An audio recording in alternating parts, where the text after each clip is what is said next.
অত্যন্ত ভারাক্রান্ত হৃদয় বলতে হচ্ছে যে ইকরামুল মুসলিমিনের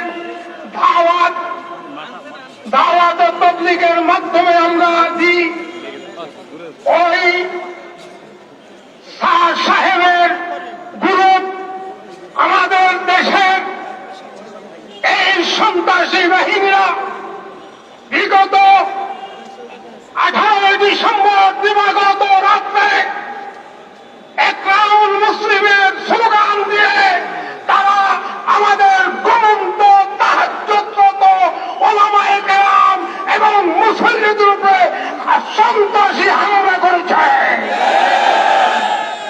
এইটা কি ইকরামুল মুসলিমিন?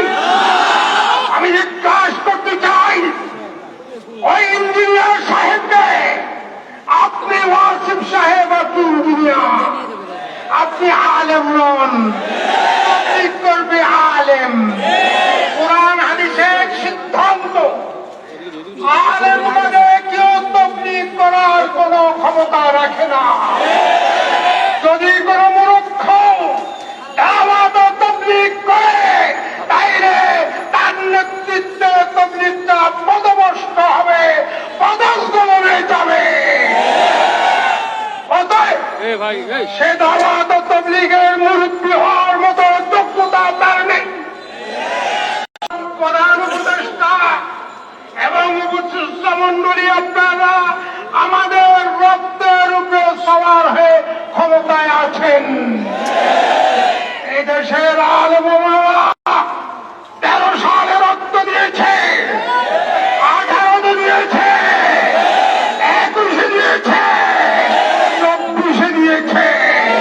দেশ স্বাধীন হওয়ার পরে এই আমরা কমিতে 3 ভাই রক্ত দিয়েছি। তাই আমাদের রক্তের সাথে গাদ্দারি করবেন না। বৈষম্য দূর করার জন্য এসেছেন। তাবলীগের মধ্যে 2 ভাগ করা, এটা বৈষম্য। তাবলীগ কোন ভাগ নেই, তাবলীগ একটাই হবে। সেটা হবে উলামায়ে কেরামের নেতৃত্বে। জাহেলের নেতৃত্বে তাবলীগ হতে পারে না। এবং বাংলাদেশের শীর্ষ উলামায়ে কেরাম, বাংলাদেশের হাটাদারি পটিয়া সহ সবাই স্পষ্ট প্রতিবাদ দিয়েছে। তাই এই প্রতিবাদ প্রতি শ্রদ্ধাশীল হয়ে অবিলম্বে যাদেরকে গ্রেফতার না করে জামিন দিয়েছেন 24 ঘন্টার মধ্যে গ্রেফতার করে, অন্যথায় তাদের জামিন যদি বাতিল না করেন, অন্যথায় কোন কঠিন কর্মসূচি যদি উলামায়ে কেরাম হাতে নেয়, এর যদি কোন পরিস্থিতি সৃষ্টি হয়, এর দায়িত্ব ইউনূস সাহেব আপনাকে ধরে। বন্ধুরা আমার, পরিষ্কার কথা আমার, তাবলীগ কোত্থেকে হয়? মসজিদ থেকে। বাংলাদেশের সকল মসজিদ উলামায়ে কেরামের আসবে।